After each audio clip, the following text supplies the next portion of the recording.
On va maintenant parler du Mali avec nos invités, Kosigan Kouité, président de l'Alliance Jeunesse Développement, Francisco Napokura, journaliste, directeur de publication de Tampa Express, et Chris Ega, également journaliste, directeur de publication de Express Info, de retour de New York où il participait à l'Assemblée générale de l'Organisation des Nations Unies.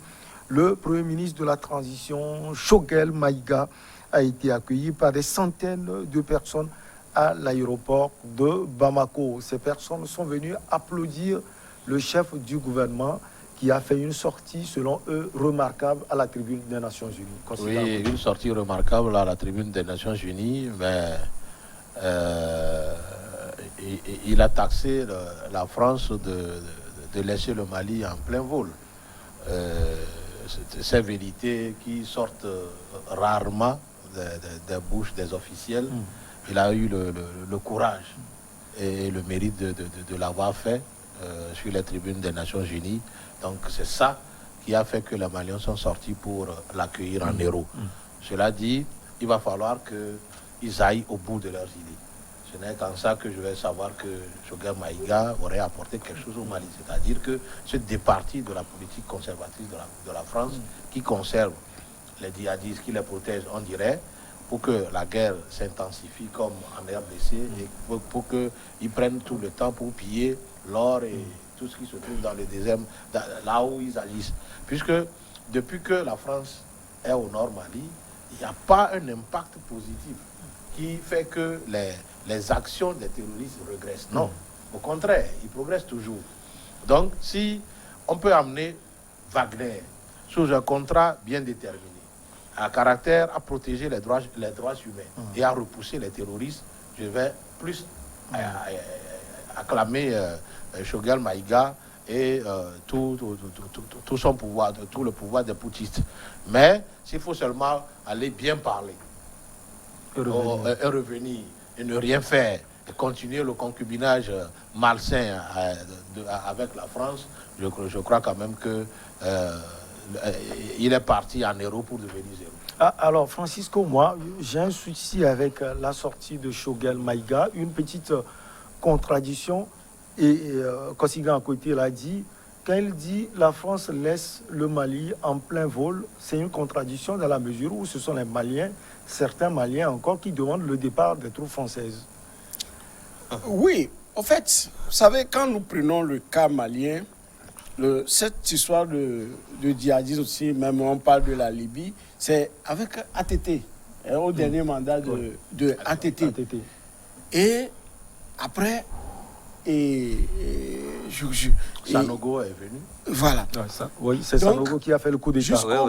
Jusqu'au moment où, en 2012, je crois, la France a intervenu par François Hollande. Et on se rappelle, il était venu à Dakar comme ce qui s'était passé, c'est-à-dire que ce que Sarkozy avait fait en Libye. Il vous souvient que c'est comme ça Sarkozy était même venu en Libye, monter en foule pour dire qu'il fait sa guerre. En fait, c'est la guerre que Hollande aussi a saisie, n'est-ce pas, pour la France. Et ils se sont mis, d'accord? Ils se sont mis jusqu'à ce qu'on ne trouve pas, n'est-ce pas, de solution. À un moment donné, ils disent qu'ils vont diminuer les forces. Mais justement, on les lâche en plein vol, sans parachute. D'accord? C'est à ce titre qu'ils sont en train de faire les démarches. Sinon, le discours que Choguel a fait, c'est un discours normal d'un État qui se veut responsable. Parce que vous ne pouvez pas être dans de telles circonstances et vous taire. Et il a bien dit, même bien avant d'aller à la tribune des Nations Unies, ils avaient même dit que lui-même, il avait dit, le Premier ministre a dit, nous étions dans un partenariat depuis des années. Et les choses ne s'améliorent pas. Il faut avoir un plan B. C'est tout à fait normal, c'est stratégique d'avoir un plan B. Donc, en fait, tout le discours, les réactions de la France, et une ministre des armées qui dans tous ces États qui dit de n'importe quoi. Elle est dans son rôle. Non, c'est irrespectueux vis-à-vis. C'est qui est n'importe quoi. Elle dit si les Russes viennent, la France va partir. Oui, mais la France, que la France. Alors c'est une condition, ce n'est pas n'importe quoi. Oui, que la France parte. Les Maliens, la preuve, les Maliens disent c'est de trop. Parce que vous étiez là à la colonisation, depuis l'esclavage, colonisation, néocolonialisme, géostratégie, vous avez pris le pays. Ça ne marche pas. D'accord? C'est en cela que les gens ont commencé par dire partez. Vous savez que ce même discours, comment il s'appelle? Ibeka l'avait commencé. Sauf que Ibeka était toujours sous domination de la France, c'est-à-dire qu'il n'avait pas eu l'adhésion du peuple à l'époque. Et je l'avais dit sur ce plateau que si Ibeka à l'époque avait, c'est-à-dire une bonne gestion, une gestion saine, voilà, il n'y avait pas eu ces histoires de détournement et achat des armes sans... Si Ibeka avait tout ça et avait l'adhésion de son peuple, ça allait. C'est parce qu'il n'a pas que la France l'avait aussitôt lâché et croyant que la suite devait être rose. Alors qu'aujourd'hui, de génération en génération, les gens qui viennent au pouvoir sont plus instruits ou bien plus engagés, sinon panafricanistes. Alors, Choguel Maïga, il dénonçait, je vais parler de la tribune des Nations Unies, l'abandon du Mali par la France, d'où le recours à une organisation paramilitaire russe, Wagner précisément, afin d'assurer la sécurité du territoire malien. C'est ce qu'il a dit à la tribune des Nations Unies. Oui, bien entendu. C'est ce que la population est venue lui exprimer comme joie. Ah voilà, c'est donc le Premier ministre malien de la transition a eu aussi le 2 février son retour triomphal. Oui. Voilà. Eh bien, seulement, je veux être pragmatique face à la situation. Je ne voudrais pas être pessimiste, mais il faut dire que la guerre là ne fait que commencer. J'aurais bien aimé voir les Maliens venir acclamer le Premier ministre lorsqu'elle aura remporté la victoire. Parce que ce qu'il ne faut pas négliger, c'est que la France n'est pas un petit pays. La France n'est pas une petite force, surtout comparée aux forces africaines. Et puis, il n'y a pas que la France dans ce coin-là, dans cette région-là. Il y a aussi l'Allemagne et la France. Pour ce coup, vous allez constater que la France ne dit pas que la France va partir, mais il dit la communauté nationale va tourner dos au Mali si jamais international va tourner. C'est ce qui me paraît grave et très... C'est une insinuation. La CEDEAO aussi l'a dit. Voilà. La France s'appuie sans doute sur la CEDEAO. Voilà. C'est-à-dire, c'est cette insinuation que je ne comprends pas. La dernière fois, je disais ici qu'il faut que la France ait le visage de la communauté internationale, justement, au Mali. Et ce visage se confirme aujourd'hui. Pourquoi la France s'octroierait-il tel le droit de parler à la place de la communauté internationale? Ça voudrait dire que la communauté internationale, dont elle passe limite à la France, aux États-Unis, à l'Allemagne, c'est-à-dire à l'Union européenne et aux États-Unis, ça veut dire qu'on ne fait pas grand cas, par exemple, de l'Union africaine, qui n'a pas encore pris une position claire dans ces situations. Mais je crois que... mais j'acclame aussi un peu le Premier ministre, mais seulement... il ne doit pas croire que ce que dit la France, là, on doit passer ça en pure perte. Mais cela, en principe, doit l'alerter face à la situation. Face à la situation, parce que lorsque la France parle comme ça, qu'elle ne peut pas cohabiter avec cette force paramilitaire, c'est qu'il faut se dire que non seulement, même si elle ne cohabitait pas avec cette force paramilitaire, la France peut devenir un allié des forces de destruction dans cette région-là. C'est pour cela qu'aujourd'hui, je crois que le Premier ministre doit mettre quand même de la diplomatie dans cette affaire-là pour ne heurter officiellement, bien entendu, mais pour aussi ménager un peu la France. Parce que aujourd'hui, ce que je recommande, moi, c'est le multilatéralisme. C'est pas si les Maliens ont trouvé aujourd'hui la Russie et semblent jeter la France ou bien l'Union européenne. Les Maliens doivent se dire que la Russie aussi n'est pas un enfant de cœur. La Russie aussi vient au Mali chercher... La France n'a pas... le Mali n'a pas refusé le partenariat. Ouais. C'est plutôt la France qui dit que si ce groupe vient, nous, on va partir. C'est à cause aussi de la connotation qui est donnée à ce groupe paramilitaire. Les gens disent que ce sont des mercenaires.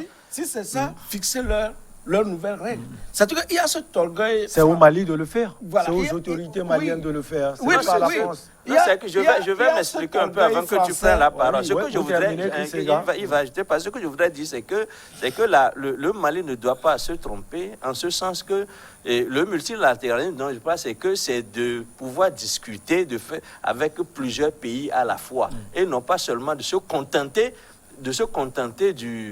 de la Russie. Parce que une diplomatie peut s'instaurer aussi entre les pays européens et la Russie. Donc c'est comme lorsqu'on a partagé le territoire, le continent africain. C'est-à-dire les Européens n'ont rien demandé aux Africains. C'est-à-dire qu'on peut avoir toujours une jonction plus tard entre la Russie et l'Union européenne. Donc il faut pas compter uniquement que sur la Russie. C'est ce que je voudrais dire. Ouais, Voilà. c'est un soutien populaire pour une démonstration politique Kosiga Nkoité, une politique aiguillonnée par Assimi Goïta. Ce n'est pas Choguel Maïga qui gagnait forcément, mais c'est le président de la transition. Oui, absolument, puisque c'est lui qui chapeaute la transition aujourd'hui et c'est sous son règne. C'est d'ailleurs son premier ministre nommé qui a fait cette déclaration-là. Mais je dis, il faudrait qu'il aille plus loin que ça.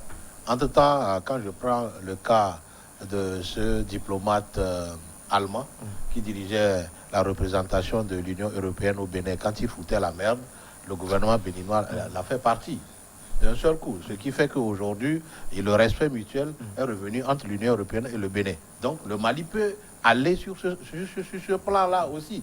Faire partie peut-être l'ambassadeur de la France, ne serait-ce que pour signifier à la France que nous ne sommes pas d'accord avec vous sur la gestion de la crise avec nous. Parce que quoi, si la France, qui a une armée plus entraînée, plus équipée que celle du Mali, qui les soutiennent depuis plus de 5 ou 10 ans.